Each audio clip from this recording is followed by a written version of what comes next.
तकिया विकेट होतानी रे, तकिया विकेट होतानी रे।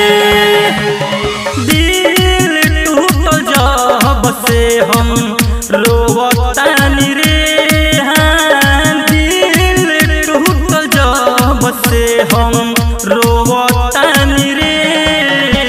तकिया विकेट होतानी रे, तकिया विकेट होतानी रे। डीजे रुपेश भेलवा, डीजे रुपेश भेलवा, तकिया विकेट होतानी रे, तकिया विकेट होतानी रे।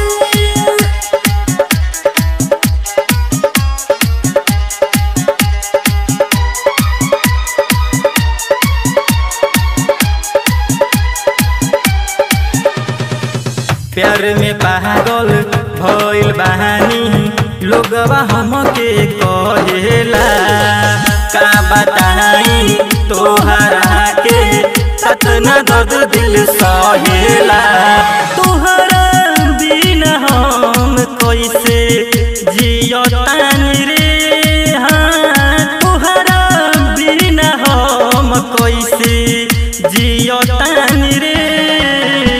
तकिया विकेट होतानी रे, तकिया विकेट होतानी रे।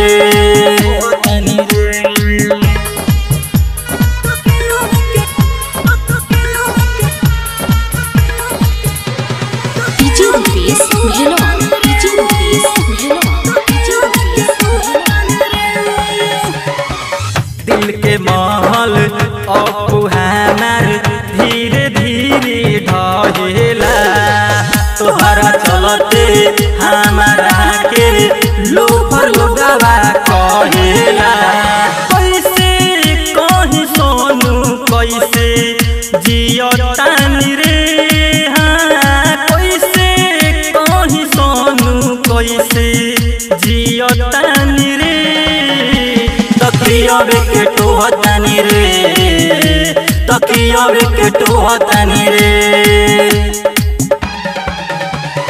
दिल टूटल जब से हम रोवतानी रे, हाँ दिल टूटल जब से हम रोवतानी रे।